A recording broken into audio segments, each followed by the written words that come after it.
저희 이제 시작해야 되는 거 아니에요? 신 선생님 아직 안 오셨어요? 왜 안 오시지? 응? 안녕하세요. 안녕하세요.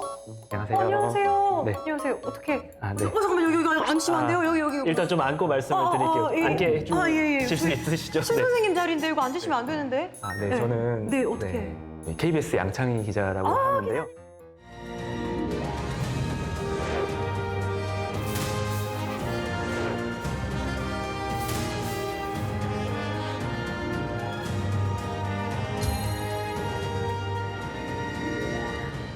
저희 또 고지식 만담에 기사 써주시려고 오셨군요. 네, 아니고요. 잘 좀 부탁. 네. 기사는 오늘 쓰지 않고 네. 오늘 역사 얘기로 좋은 강연을 한다고 해가지고요. 네네. 또 저도 얘기 좀 나눠보고자 이 자리에 앉게 됐습니다. 그러면 이제 양 기자님이랑 계속 가고 신 선생님께서는 이제 혹시 잘리시게 된 건가요? 그럼 제가 오늘부터 이제 메인 MC의 자리를 꿰차가지고 이 사람이 열심히 지금 메인 MC 자리를 꿰찼 사람이 어디서 갑자기 오셨어요? 사람이 이렇게 겉만 보면 알 수 없는 야심가였네. 안녕하세요 기자님. 안녕하세요. 선생님이 오늘 주인공이신 거예요? 캐드를 바꾸네요. 심 선생님 잘리고 내가 MC 뭐 이런 선생님 옆에서 열심히 할게요. 걱정하지 마세요. 거짓말하지 마. 야심야로 기억해 두겠고요. 사람이 아무튼 내 기억할 거야 진짜. 여튼 오늘 강의는 네. 제가 합니다.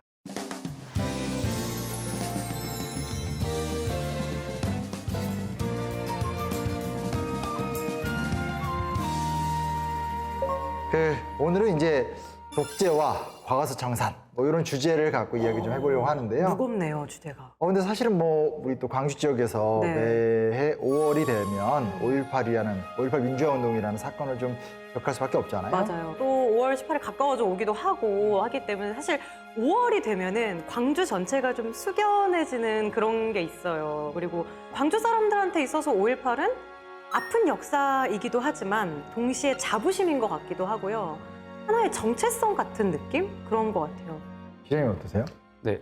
광주에서 기자 생활을 하고 있다 보니까 해마다 이제 5.18 민주화운동과 관련된 소식을 취재하고 또 새로운 사실을 발굴하는 게 가장 큰 일인데 올해는 특히 그 전두환 씨의 손자 전우원 씨가 광주를 찾아서 사죄를 하는 일이 있었습니다. 그렇죠. 맞아요. 네. 네.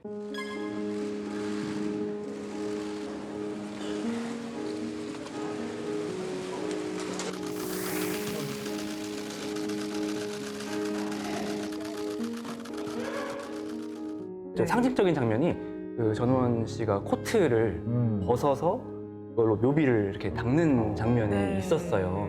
그 정도로 이제 진정성을 가지고 와서 대신 사죄를 하는 상황이었고 이제 5.18 유족들 또 5월 어머니들도 고맙다, 용기를 내줘서 정말 감사하다라는 말을 했었거든요. 저는 이것도 용기인 것 같아요. 그걸 받아주는 어머니회의 마음도 진짜 대단하다라는 생각이 들었거든요. 저는 오늘 그냥 이제 5.18 민주화운동이라는 화두 속에서 과거사 청산 관련된 좀 얘기를 한번 좀 나눠보려고 하게 됐는데요. 그 과거사 청산 뭐 이런 단어들 많이 들어보시잖아요. 뉴스에서 많이 들어봤어요. 어떤 느낌이세요? 뭐 어디까지 됐다, 잘 됐다 이런 단어들? 저는 근데 항상 뉴스를 볼 때마다 드는 생각이 완벽한 청산이란 있을 수 있을까? 이런 생각이 들었던 게 사실 이미 억울하게 돌아가신 분들의 원호는 어떡하고 또 네네네. 남아있는 유가족들의 슬픔은 천문학적인 돈으로 배상을 한다고 해도 이게 마음이 그건 아니잖아요. 그렇죠, 그래서 그렇죠. 완벽한 과거 청산이란 있을 수 없지 않나? 이런 생각했어요. 기자님은 또. 과거사라는 말을 들을 때마다 좀 답답하다라는 생각이 많이 듭니다. 이게 취재를 해서 뭔가 문제가 있어서 이걸 지적해서 해결할 수 있는 그런 성격의 문제가 아니더라고요. 워낙 큰 얘기고 넓은 얘기고 또 문제가 뿌리가 깊이 있는 얘기라서 이걸 정말 어려운 취재 영역이다 이런 생각을 평소에 많이 했습니다. 그러면 역사적인 부분에 있어서 과거사 청산은 어디서부터 어디까지를 얘기하는 거예요, 선생님? 우리나라에서는 사실은 과거사 청산 혹은 과거 청산이란 말이 원래는 5.18 민주화 운동이나 뭐 제주 4.3 사건 같은 우리 내부의 문제를 다루던 이슈는 아니었었어요. 제일 처음에 이제 우리 역사에서 과거사 청산이란 말이 언제 등장하냐면 91년도에 그 김학순 할머니가 일본군 위안부 문제에 대해서 문제 제기를 했던 게 이제 본격적인 과거사 청산의 시작이에요. 여기서 우리가 첫 번째로 알 수 있는 게 뭐냐면 이 과거사 청산 문제는 국가 간의 문제일 수도 있고 아니면 국가 내부의 문제일 수도 있다. 그러니까 포인트가 어디에 있냐는 거죠. 두 번째는 그러면 5.18 민주화운동 같은 경우는 이제 우리나라 내에서 우리끼리 겪은 문제잖아요. 근데 이제 그러면 우리끼리 겪은 문제를 정의할 적에 예를 들어서 5.18 민주화운동과 더불어서 제주 4.3 사건이 있잖아요. 둘이 성격이 똑같다고 생각하세요? 내용은 다르겠지만 전반적으로 느껴지는 느낌은 비슷한, 그러니까 양민 학살이 일어났고 막 이런 느낌이 좀 양자의 좀 차이가 있긴 있어요. 그러니까 네. 예를 들면 한쪽은 이념 갈등이라든지 분단 상황 같은 이런 모습 속에서 일어나는 학살 사건이라고 볼 수 있겠고 네. 한쪽은 말 그대로 독재 정권의 국가폭력 혹은 군사 쿠데타에 의한 어떤 시민들에 대한 저항을 억압하는 네. 이런 사건이기 때문에 사건의 내용 자체가 좀 다르다고 할 수 있죠. 이런 게 이제 기본적으로 이 사건을 좀 탐색하는 태도라고 한다면 그 다음 단계 뭐냐? 어떻게 해결할 거냐? 그러니까요. 사실 따지면 진상규명. 진상규명을 어느 차원까지 이뤄낼 것이냐, 그리고 처벌을 한다. 처벌은 어느 정도까지 할 것이냐. 네. 더군다나 이제 5.18 민주화운동 같은 경우는 대법원의 3심까지 끝난 문제거든요. 법적으로 본다라면. 근데 우리가 만족하지 못하는 것도 있잖아요. 맞아요. 그리고 피해자 배보상 문제. 그것도 또한 어느 정도까지 할 것이냐. 네. 그다음에 이제 사실 최근에 와서 가장 좀 중요한 이슈로 떠오르는 게 뭐냐면 어떻게 기억할 것이냐. 잊지 않을 것이냐. 이미 시간이 많이 지났기 때문에 어떻게 기억할 것이냐도 굉장히 좀 중요한 문제죠. 그래서 좀 오늘은 우리나라 사례, 그러니까 5.18 이야기로 얘기를 꺼내긴 했지만 네. 외국 사례를 좀 살펴보면서 이 독재나 인권유린 같은 것들, 과거사 청산 같은 것들이 어떻게 진행되는가 좀 보면서 다시 이제 우리를 좀 살펴보는 이런 시간의 이야기를 좀 준비해 보려고 합니다.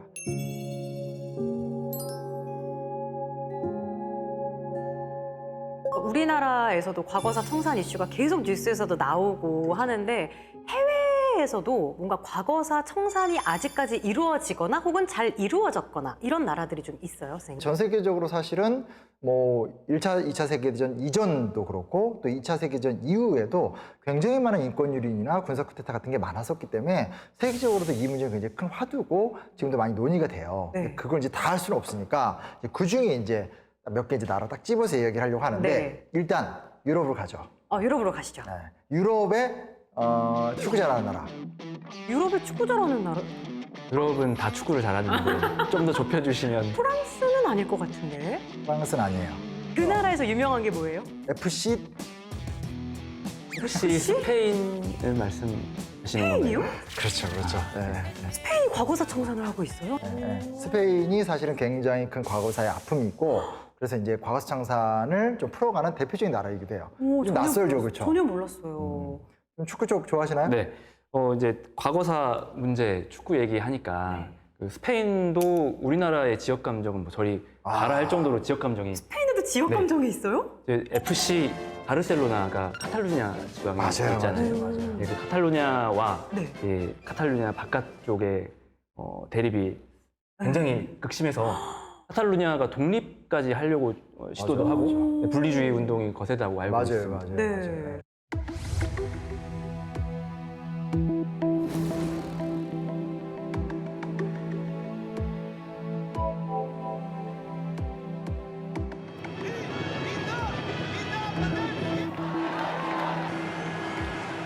Silenzi, silenzi!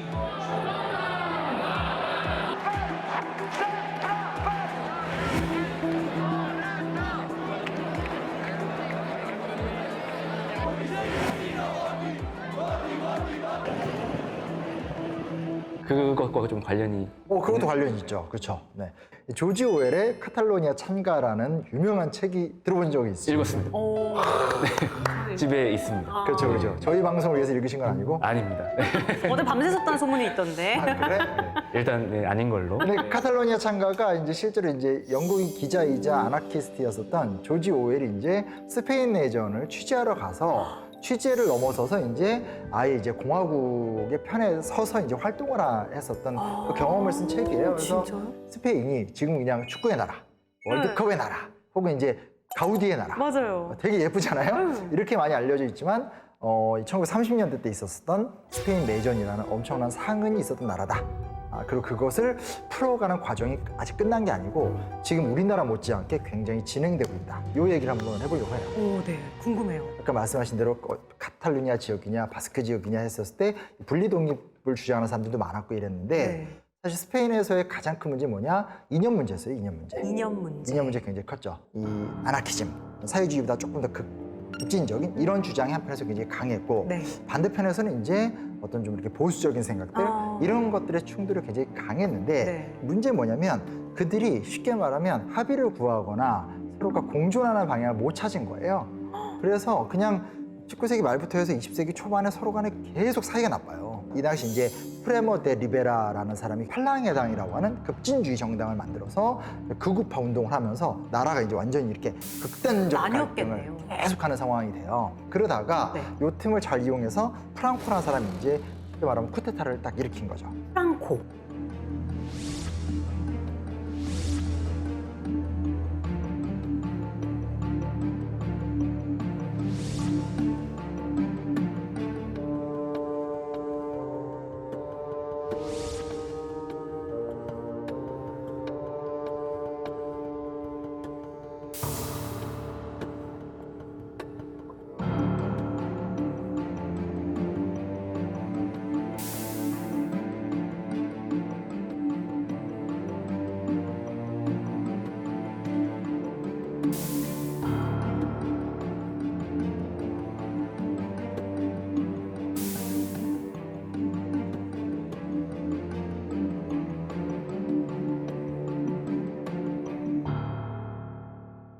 일단 내전이라는 특수한 상황에서는 사실은 사람들이 많이 죽을 수밖에 없는 상황들이 생기게 되죠. 그래서 끔찍한 이야기들은 굉장히 많이 나와요. 그래서 예를 들면 특정 지역에 가서 이제 그 스페인 하면 투가 되게 유명하잖아요. 맞아요. 그러니까 투장에다가 이제 사람들을 몰아놓고 집단 학살하는 사례들 이런 기록들을 좀 많이 발견할 수 있어요. 결국은 내부적 갈등과 외부적인 공격 속에서 이제 힘을 스페인이 잃었겠네요. 무너지게 되고 프랑코의 독재 시대가 딱 열리게 되는 사건. 그때부터 프랑코의 독재가 시작이 된 거예요. 그렇죠. 그러면은 그렇게 프랑코가 정권을 잡고 나서의 독재 상황은 또 어땠는지 궁금해요. 왠지 집권도 엄청 길게 했을 것 같거든요. 프랑코의 집권이 1970년대 중반까지 가요. 그러니까 1930년대 때 권력을 잡아서 죽을 때까지 1975년에 죽거든요. 이 기간이 이제 독재의 기간인 거죠. 거의 30년, 거의 40년을 그냥 굉장히 오래 했네요. 했죠. 선생님, 그러면 독재 기간이 이게 30년, 40년 된다면 강산이 3번, 4번 변하는 기간이잖아요. 그러면 그동안 스페인의 어떤 사회 전반에도 큰 여러 가지 변화들이 있었을 것 같은데 어떤 아까도 우리가 카탈루냐 얘기를 했지만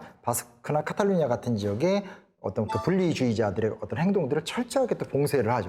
사람들을 계속 억압하는 측면들, 반대편에서 이제 다양한 요구를 찍어 누르는 문제들 이런 네. 것들이 생기게 되죠. 그리고 무엇보다 또 하나 큰 특징 중에 하나 뭐냐면 이 여성의 역할은 모성이다라는 주장을 굉장히 강하게 하면서 여성의 사회 진출을 철저하게 통제를 해요. 아주 나쁘게 얘기하면 집에서 그냥 애나 봐라, 애나 봐라. 이런 식이 이제 돼버리다 보니까 고학력 혹은 여성의 사회적 진출까지도 안 되다 보니까 이 소위 말하는 스페인 사회가 성장하는 과정에 있어서 좀 한계, 문제가 되는 뭐 이런 지적들도 좀 받긴 해요. 세계적으로 발전하는 방향과 반대로 완전히 가버린 반대로 거네요. 되는 거죠, 그렇죠? 완전히 반대로 되는 거죠. 프랑코가 유일하게 잘했던 행동이라고 한다면 자기가 이제 독일이나 이탈리아한테 지원을 받았지만 그에 비해서 이제 소위 말하는 그 2차 세계 대전에 참전하지 않은 거. 그때는 또 중립국을 유지해요. 대신에 세계적인 경제 발전을 시킨다라든지 네. 사회 발전을 시킨다라든지 뭐 이런 것들은 찾아보기가 거의 힘든 상황이 되는 거죠. 그리고 당연히 이제 이런 식으로 권력을 잡았으니까 네. 이 뭐 어떤 사상의 자유 그리고 뭐 자유로운 생각들 이런 것들을 다 통제할 수밖에 없게 되는 거고 네. 그 이후에도 당연히 여러 어떤 그런 이 프랑코 정권에 대해서 저항적인 사람들을 체포 구금을 한다라든지 뭐 감시를 한다라든지 이런 작업들이 계속 좀 진행이 되긴 했었죠. 그러면은 이 기나긴 독재가 어떻게 끝을 내리게 됐어요? 일단 75년에 죽잖아요. 그게 이제 자연사 한 거. 자연사죠. 자연사죠. 천수를 누리다가. 천수를 누리죠. 네.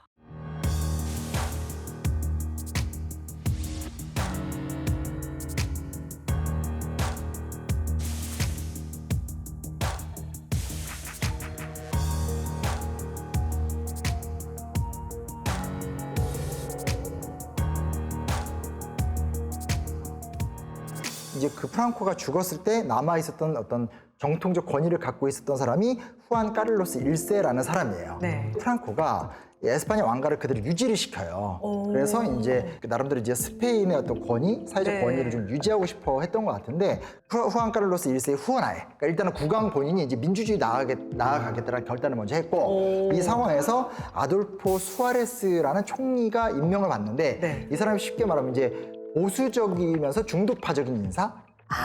그러니까 약간 이제 프랑코 시대에서 민주화로 나아가는 과도기적 임무를 이렇게 피게 된 거예요. 그래서 네. 이 사람이 과거의 어떤 그 보수파랑 결별한 건 아니지만 네. 급격한 변화는 새로운 내란을 초래할 수 있다 하면서 이 사람이 이제 중앙에서 권력을 잡은 상태에서 반대편으로 진보 진영이 사회노동당이라는 당이 있었고 사회노동당의 지도자가 펠리페 곤잘레스라는 사람이에요. 소위 말하는 진보나 개혁 진영에선 펠리페 곤잘레스가 이제 수아레스랑 이렇게 소통을 하면서 천천히 민주화를 이렇게 나아가는 노력을 하고 있는 거예요. 좋은 방향이네요. 그다음 이제 결정적 조치가 뭐였냐면 이 수아레스 총리가 카리오라고 그래서 당시에 이제 스페인 공산당의 지도자를 석방을 시켜줘요. 가장 저항적인 사람을. 이제 여기서 우리가 좀 당황스러운 건 갑자기 공산당이 왜 나왔는데 우리는 분단 체제이기 때문에 이런 얘기를 못하지만 네. 유럽에서는 이제 공산당이 좀 진보 정당으로 생각을 하면 돼요. 네, 그래서 합법화 시켜주면서 보수적인 수아레스와 보수 정당이 주도를 하되 이제 개혁적인 이 사회노동당과 아예 진보적인 이제 공산당이랑 3당 체제로 싹 이행을 해 나가는 자연스럽게 가는 거예요. 됐네요. 굉장히 조심스러웠어요. 굉장히 조심스럽고 근데 문제 뭐냐? 이거를 프랑코는 이제 죽었으니까 저항을 못하지만 네. 프랑코와 함께 했었던 핵심적인 권력 인사들 그런 사람들은 다 어떻게 해요? 특히 군부가 중요하죠. 그러니까요. 그래서 군부가 쿠데타를 일으켜요. 에? 또요? 뭐, 또요라니 또는 아니구나. 쿠데타는 항상 두세 번씩 반복이 돼요. 근데 군부가 쿠데타를 딱 일으켰는데 그 상황에서 결정적인 게 뭐냐면 이때 까를로스 1세가 그 군복을 입고 방송에 나와서 이 스페인 왕국은 스페인은 민주주의로 나갈 것이다. 국민들은 어떤 경우에도 쿠데타 세력에 휘둘리면 안 된다. 하면서 선언을 해버려요. 그게 국민들한테 엄청난 호응을 받아요. 그래서 결국은 독재자가 죽었을 때 새로운 형태의 독재 시도는 등장한다.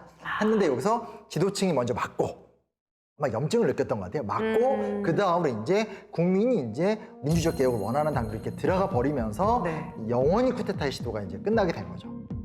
저는 이제 계속 프랑코의 만행에 대해서 아까 막 40만 명 막 이런 수치가 너무 확 와닿아서 너무 충격적이었는데 다시 한번 여쭤보자면 프랑코의 말로가 너무 궁금해요. 어디에 묻혔는지 어떻게 죽었는지 막 이런 것도 궁금하고. 그게 되게 좀 중요한 부분인데 스페인에 가면 망자들의 계곡이라는 데가 있어요. 망자들의 계곡. 산이 굉장히 큰 스페인 산들이 멋있잖아요. 산에 엄청나게 높은 십자가가 딱 있고 네. 그 안에 거대한 이 소위 말하는 뭐라지 납골당 같은 큰 무덤이 있는데 이걸 만든 게 프랑코예요.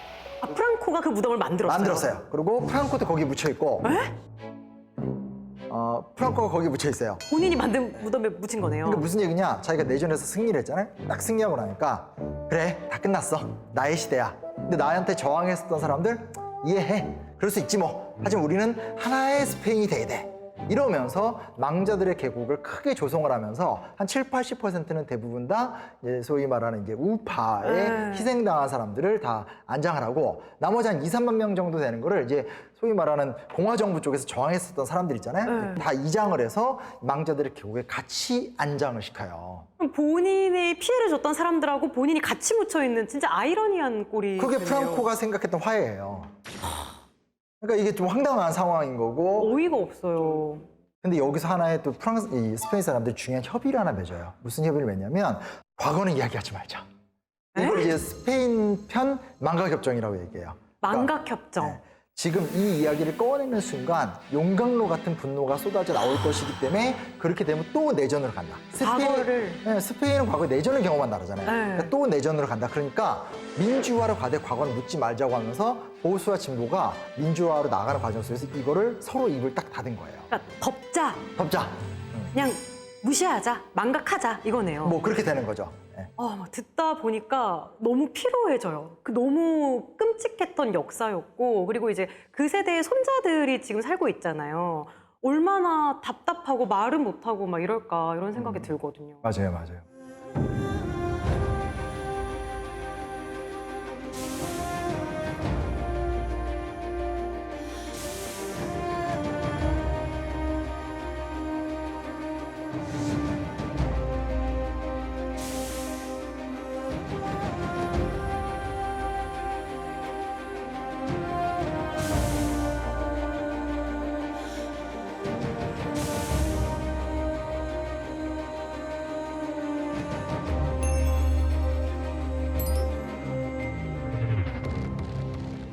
좋지 못한 이야기 좀 하게 네. 되는데 다른 나라 한번 얘기해 볼게요. 또 있어요, 쌤.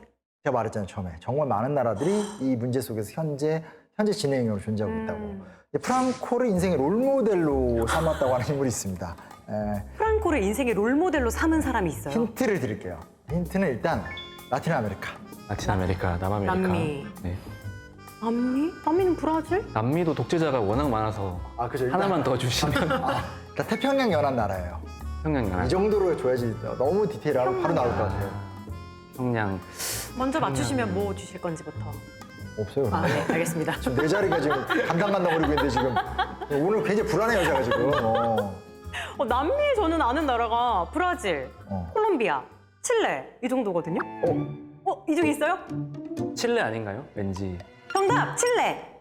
맞습니다. 정답을 안 해줘서 칠레 맞아요. 칠레 맞아요. 아, 칠레에도 태평양 연안에 되게 있었군요. 긴 나라잖아요. 네. 칠레 하면 이제 피노체트라는 사람. 처음 들어요. 이게 진짜 생긴 현상이에요. 왜냐면 아까도 프랑코 얘기하면 차라리 이제 프랑코는 좀 옛날 사람이니까 역사를 공부하면 이런 사람이 있구나 알거든요. 근데 피노체트 하면 기성세대의 어르신들은 다 알아요. 아, 그래요? 굉장히 유명한 사람이니까. 근데 아시는 눈치예요? 그렇죠? 네. 오. 자세히는 모르지만 네. 어쨌든 피노체트가 또 남미에서 유명한 독재자 중에 한 명이라는 그렇죠, 것 그렇죠. 정도 알고 있습니다. 네. 대표적인 독재 리더 중에 하나. 근데 이것도 이제 한번 이야기를 네, 해드릴게요. 궁금해요. 예. 당시에 칠레는 또 어떤 상황이냐면 1950년대까지 이게 이야기가 거슬러 가는데요. 칠레 같은 경우는 두 인물을 기억할 필요가 있어요. 네. 프레이라는 사람이 있고 아옌데라는 사람 두 명이 있어요. 네. 프레이는 기독교 민주당의 지도자. 우리 식으로 얘기하면 온건 보수파, 아옌데 같은 온건 좌파, 사회주의자. 두 사람의 생각이 어떻게 다르냐면 칠레라는 나라가 너무 경제적으로 힘든데 이 나라를 발전시켜야 된다 할 때 프레이는 어떤 생각을 갖고 있냐면 일단 이 나라의 성장을 쫙 이끌어서 경제가 성장이 되면 성장된 어떤 경제 성장의 성과물을 좀 많이 나눠주자. 그에 비해서 아옌데는 너무 지주들이 많고 소수의 가문이 모든 부를 독점하고 있기 때문에 일정한 산업에 대해서 국유화도 하고 좀 분배도 하고 해서 좀 급진적으로 사회를 바꿔가야 된다. 네. 그래서 당시에 이제 한 5, 60년대 때 칠레라는 나라는 크게 이 두 정파가 이제 사회적인 영향력을 행사하고 있었던 상황이었어요. 네. 사회가 더 발전을 해야 되는데 네. 기존의 사회 관계 구조 안에서는 답이 없는데 두 개혁 세력이 있는데 두 개혁이 어떤 것도 이제 한계를 드러내는 상황들. 근데 여기서 결국은 프레이가 먼저 실패하고 실각을 하고 그 다음에 이제 아옌데가 권력을 잡는데 이 아옌데 본인이 육군 참모총장으로 임명을 했었던 피노체트가 반란을 일으키게 되는 거죠.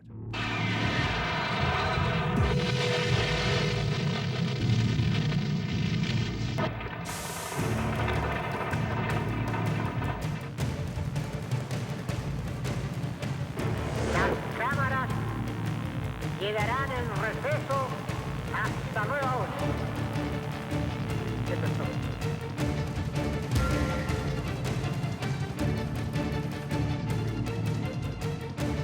A partir de este momento, procederán a arrestar a cualquier dirigente político o que fue invitada.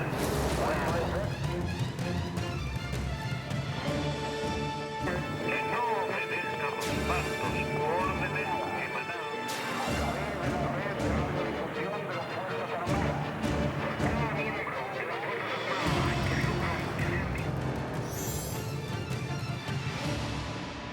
여러 가지 추론해 봤었을 때 쿠데타가 일어났다는 소식을 들었을 때 아옌데는 그게 피노체트인지 몰랐던 것 같아요. 그래서 끝까지도 이제 피노체트 어디냐? 그러니까 왜냐면 군수 통수권자가 와서 도와줘야 되니까. 그쵸. 근데 이제 군수 통수권자가 이제 국방부 장관, 육군 참모총장이 이제 반란의 주체였고 뒤통수를 친 거네요. 그것도 그렇게 해서 이제 권력을 장악하게 되고 소위 말하는 피노체트 독재 시대라는 게 열리게 되는 거죠.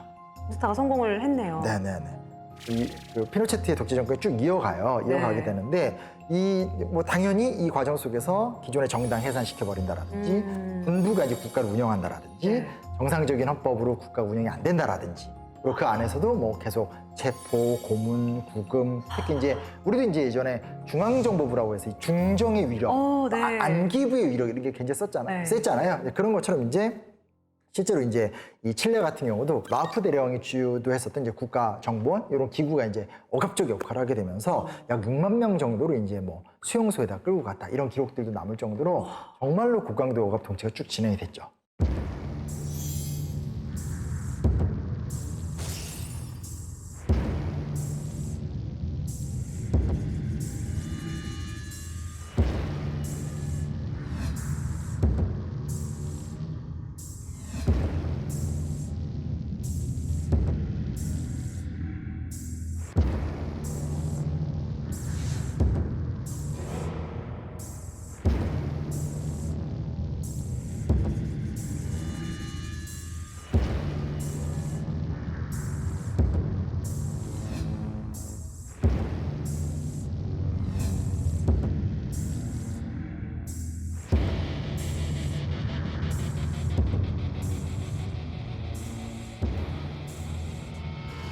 독재 정권이 이어져 가는 과정 속에서 사실은 칠레가 또 굉장히 저항을 합니다.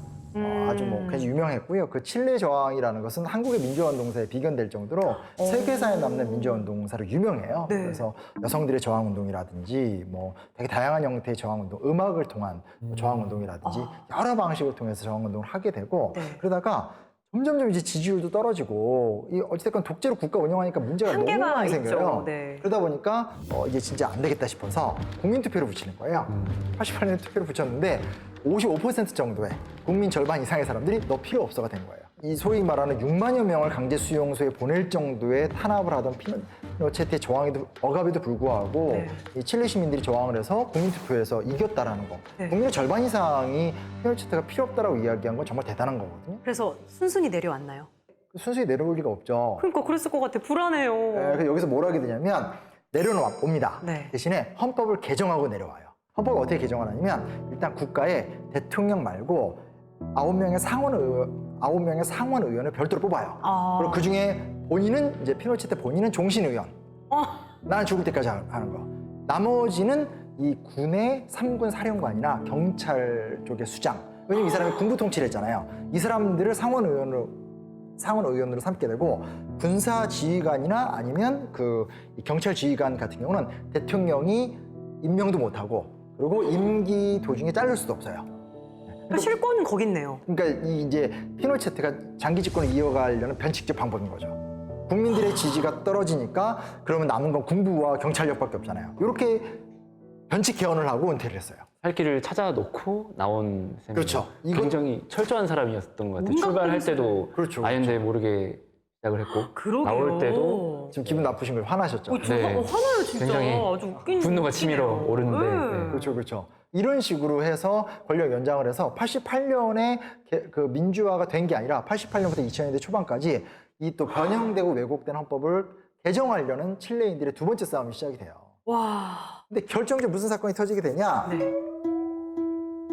이 90년대 중반에 피노체트가 몸이 안 좋아요. 몸이 안 좋으니까 피노체트가 무슨 짓을 하냐면 네. 신병 치료차 런던을 가요.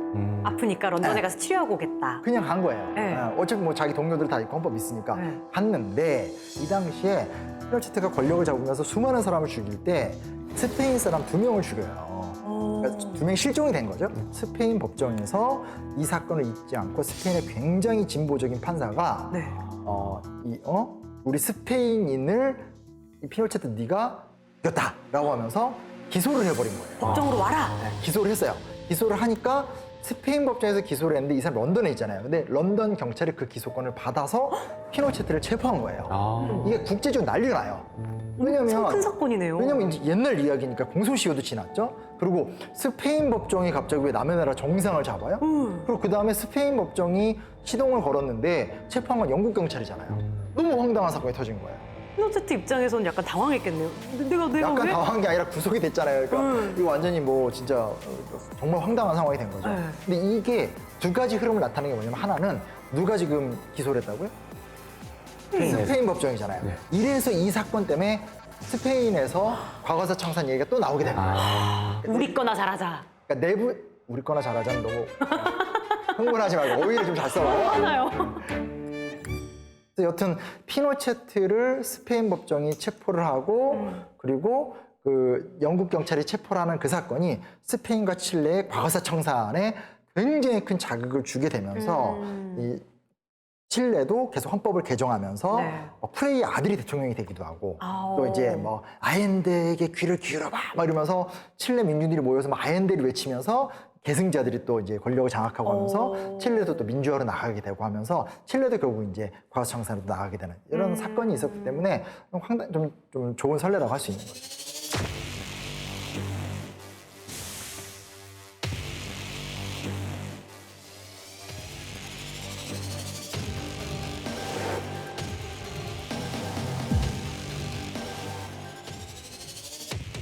스페인이나 칠레 같은 경우에는 그럼 지금은 어떻게 과거사 청산이 좀 이루어지고 있는 상태인가요? 어디까지 왔어요? 그러니까 가까이 나라에 대해 설명을 해드릴게요. 네. 스페인 같은 경우는 이제 피노체트 사건을 겪으면서 네.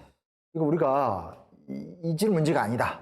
뭐 이제 이런 생각을 하게 되는 거죠. 네네. 그래서 내부적으로 드디어 이제 의견이 막 쏟아져 나오고 있었어요. 근데 이제 그 배경에 하나가 뭐가 있냐면 에밀리오 실바라는 어떤 한 분이 계신데 네. 이분이 내 할아버지의 죽음의 원인을 알고 싶다라고 하면서 내부적인 활동을 하셨어요. 네. 외부적으로 이제 피노체트 사건이 컸는데 내부적으로도 이미 망각협정으로 해결될 수 없는 그런데 억눌려져 있다. 민주화가 되니까 사실 무슨 얘기든지 할 수 있잖아요. 그러다 보니까 이제 내부적으로 이제 자신들의 어떤 피해에 대한 고백들이 막 이루어지면서 에밀리오 실바를 시작으로 해서 수많은 사람들이 그럼 나의 아버지는, 그럼 나의 어머니는, 그럼 나의 할아버지는 이런 얘기가 나오면서 막 밀려 나오게 되는 거죠.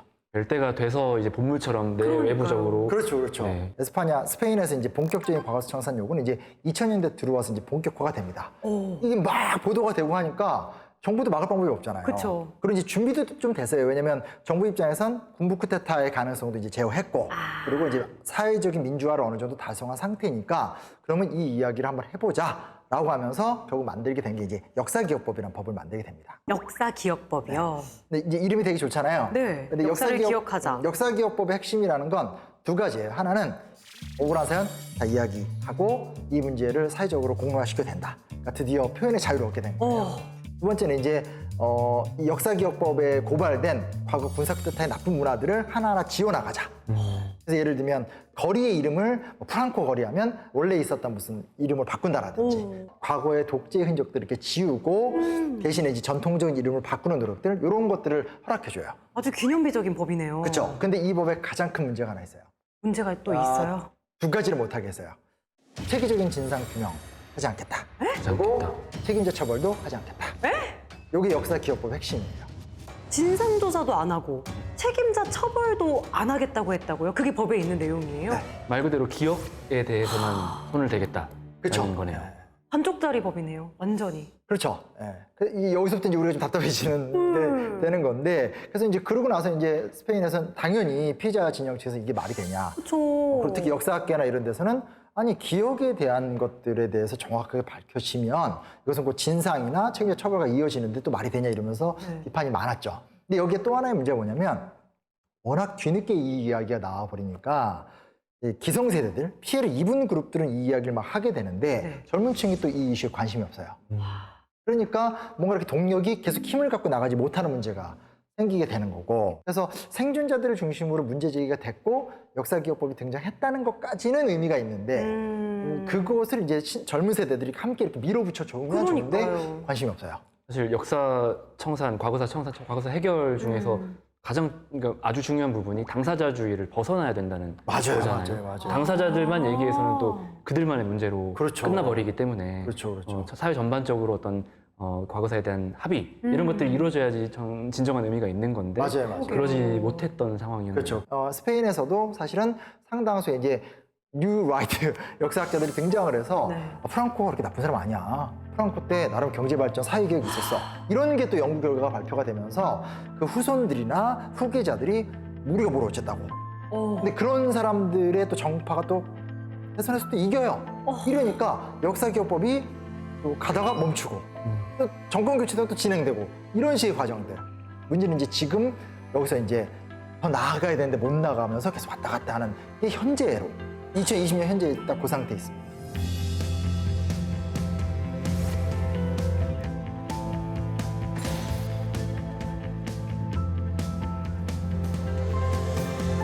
하물며 선진국이라는 스페인도, 나름 과거사 청산에 적극적이라는 스페인도 아직은 여기까지밖에 오지 못했는데 다른 나라들이 이걸 보고 배울까 봐 약간 걱정이 되거든요. 그렇죠. 칠레 같은 경우에는 그러면 과거사 청산이 지금 어디까지 왔어요, 선생님? 칠레에서 진상규명을 발표하는 자료 같은 것들이 책으로 나왔었을 때 어마어마한 베스트셀러가 되기도 하고 국민적인, 관심이. 왜냐면 워낙 민주화 운동에 대한 영향이 컸고 네. 그리고 이제 그 이야기에 대해서 좀 이렇게 연속성 있게 풀어갔기 때문에 국민들이 좀 지지가 높았죠. 네. 다만 이제 책임자 처벌 같은 것들에 대해서는 여전히 좀 한계가 있었어요.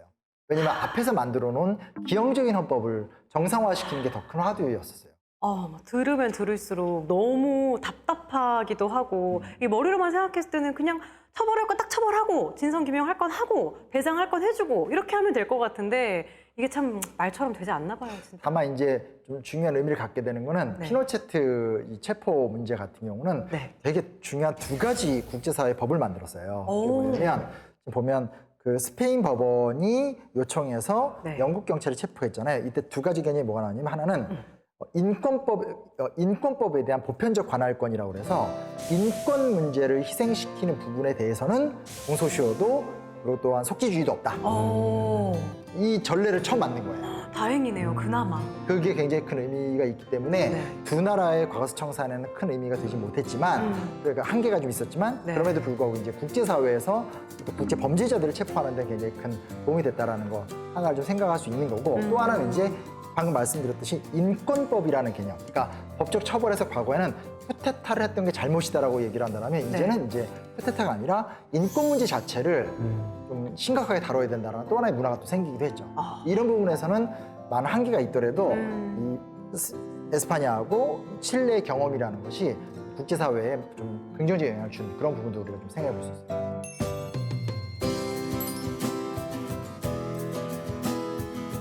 뭔가 민주주의 기업법부터 시작해서 이렇게 새로 생긴 국제법까지 다 알아봤는데 기자님 뭔가 우리나라에서도 국제 뭔가 그 과거사 청산을 위해서 만들어지고 있는 법 같은 게 있을 것 같거든요. 네, 제가 알기로 이제 개별적으로 큰 사건들, 5.18이라든지 제주 4.3, 뭐 노근리 학살 사건 같은 경우는 네. 개별 특별법들이 좀 만들어졌고요.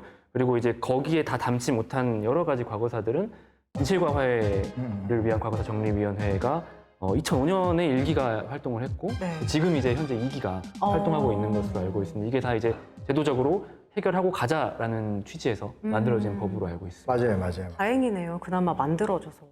5.18 같은 경우 사실 지금 특별법이 계속해서 개정되고 있는 게 5.18은 제가 알기로는 이 순서가 진상규명, 책임자 처벌, 보상 이렇게 간 게 아니라 피해자 배보상 문제부터 먼저 좀 다뤄지고 진상규명이 상대적으로 후순위로 밀렸던 걸로 알고 있어요. 그래서 그래요? 지금도 사실 5.18 진상조사위원회가 아직 진상조사를 하고 있거든요. 뭐 안매장, 또 행방불명자 이런 문제들에 대해서요. 5.18, 그러니까 한국의 5.18 문제는 과거사 청산의 상징적 사건이거든요. 네. 굉장히 사실은 다른 나라랑 비교했을 때 굉장히 선구적이고 그래요? 굉장히 많은 성과를 이뤄냈다고 보는 게 합리적인 것 같아요. 그러니까 개별적인 어떤 안매장설이라든지 헬기 기총소사 같은 어떤 그 이야기들에 대한 완벽한 진실에 접근했냐로 따진다라면 여전히 미진한 것들이 많죠. 네. 그리고 그로 인해서 피해를 받거나 그로 인해서 지금 어떤 가슴의 응어리를 해결하고 계시지 못한 분들 입장에서는 이것이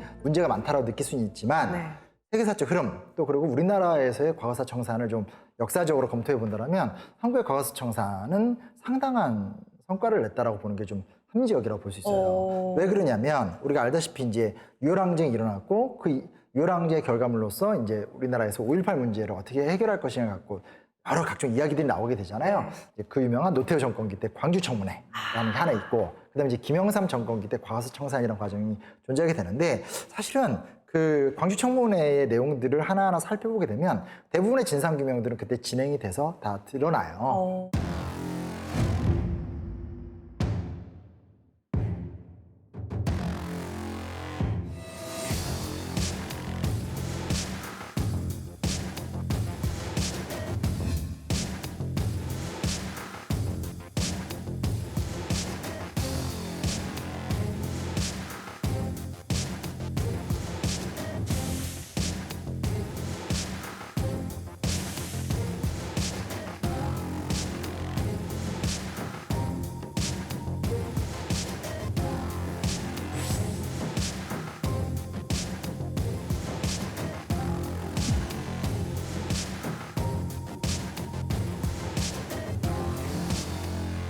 그리고 김영삼 정권기 때 이제 3번에 걸친 재판을 통해서 사법적 단죄를 했다라는 거예요. 네. 그러니까 왜냐면 5.16 군사 쿠데타는 5.16 군사 쿠데타잖아요.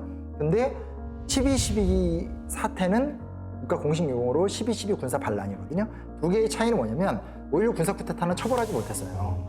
네. 근데 12.12 사태는 3심에 걸쳐서 처벌했잖아요. 네. 내란죄 혐의로. 그렇죠, 그렇죠. 네. 그렇기 때문에 하나는 쿠데타라 부르는 거고 하나는 반란이라 부르게 되는 거거든요. 그래서 이런 과정을 본다면 우리나라가 당연히 만족하지 못한 수준이라고 할 수 있겠죠. 우리 입장에서는. 그러나 세계사적 기준을 본다면 군사 쿠데타 사건에 대해서 소위 말하는 진상규명에 대한 종합적 과정, 그리고 그걸 통한 국민들의 인식의 전환, 그리고 마지막 사법적 단죄와 그것들에 대한 국가의 기억, 요 세팅과 틀거리를 만든 건 사실 전 세계적으로 봤을 때 우리나라밖에 없어요. 선생님 말씀에 동의하는 게 그때 이제 그런 어떤 큰 작업들을 해놨기 때문에 아. 지금 이제 미완이라고 맞아요. 불리는 작업들을 할 수 있었던 것 같아요. 이제 이를테면 이제 5.18도 다른 우리나라 과거사들하고 비교가 많이 되잖아요. 네네. 그래서 이제 제주 4.3 사건 같은 경우 맞아요. 상대적으로 오래된 사건인데 그건 이제 국가의 진상조사 보고서가 굉장히 이른 시기에 맞아요. 나왔고 정리가 됐고 맞아요. 5.18, 4.3 같은 큰 사건들이 정리가 되면서 여순 사건이랄지 네. 여러 가지 이제 과거에 묻혀 있었던 그 민간인 학살, 국가폭력 사건들도 맞아요. 재조명될 수 있는 계기가 됐던 것 같습니다. 맞아요. 그러니까 시기적으로 따지면 이제 김영삼 정권기 때 일본군 위안부 문제에 대한 특별법, 그리고 5.18 진상 5.18에 대한 역사 바로 세우기 작업, 네. 그리고 이제 제주 거창 양민 학살 사건에 대한 특별법이 만들어지게 되고 김대중 정권 들어와서 네. 좀 더 규모가 커지게 되면서 민주화운동법, 그리고 의문사 관련된 것들에 대한 수사, 또 진실과 화해위원회라는 기초조사, 이 기초 속에서 계속 지금까지 오고 있기 때문에 우리나라는 사실은 앞에서 여러 나라들에 비해서는 진상규명 과정이 굉장히 체계적으로 이루어지고 있는 나라다라는 것은 우리가 좀 인정할 필요가 있는 것 같아요. 저는 이제 그 말에 동의하면서도 네. 한편으로는 아직까지도 5.18을 건드는 사람들이 있단 말이에요. 그렇죠. 네. 그러니까 이게 이제 극소수, 숫자로 보면 극소수일 수 있지만 지금 이제 잘 자리 잡은 기억들이 확고히 사회적 어떤 합의로 이뤄내지지 않는다면 이게 이후에 또 흔들릴 수 있지 않을까 이런 어떤 우려도 있습니다. 왜냐면 소위 말하는 뭐 북한군 난파설이라든지 뭐 그게 대표적이죠. 그거라든지 아니면 뭐 여러 가지 이제 뭐 간첩설이라든지. 심지어 사진을 가지고 이게 북한군 사진과 이제 봤어요. 당시 사진과 비교해서 그렇죠. 이게 동일 인물이다라고 주장하는 것들 다 이제 반박이 됐지만요. 맞아요, 맞아요. 지속적으로 계속 하시더라고요, 그 주장을.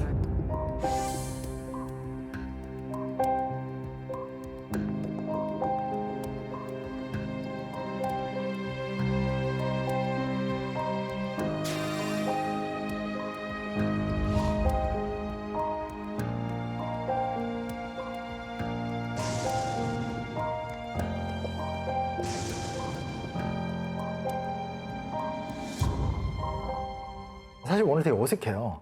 왜냐면 이제 아니 원래 이렇게 강의는 많이 하는데 네. MC의 자리에 듣는 자리에서 갑자기 묻는 자리가 돼서 오늘 좀 어떠셨어요? 저는 오늘 개인적으로 어땠었냐면 흔한 말이기는 하지만 역사를 잊은 민족에게 미래는 없다라는 말이 정말 어느 때보다 와닿았고 또 하나 생각을 혼자 계속 이야기를 들으면서 했던 건 기억하지 못하면 비극은 반복될 수 있겠다 이런 생각이 들었어요. 기억하고 망각하지 않는 게 정말 중요하겠다 싶었어요. 시아님은 어떠셨어요?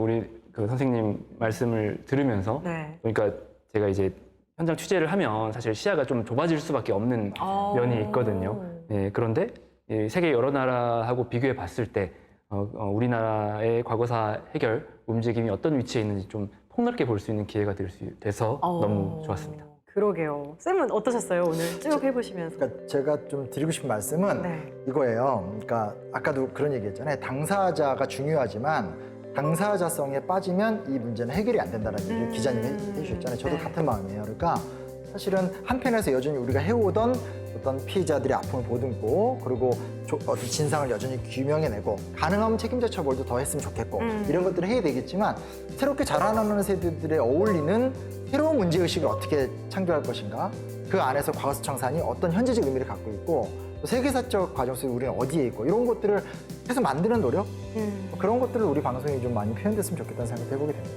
그러게요. 쌤 아무튼 뭔가 오늘로는 저는 조금 부족한데 기자님도 좀 뭔가 좀 부족하시죠? 네, 조금 더 듣고 싶습니다. 아 어떻게 다음 주도 시간이 혹시 되신다면 그 자리에서 그대로 좀 설명을. 메인 MC 나야. 어디 지금 잠깐 거기 약간 붙여놨던 지금 거? 예, 메인 MC 자리 약간 탐나니까 아무튼 농담이고 선생님 다음 주도 그러면 잘 좀 부탁드리겠습니다. 알겠습니다. 네, 다음 주에 또 뵙도록 하겠습니다. 고맙습니다. 수고하셨습니다. 감사합니다.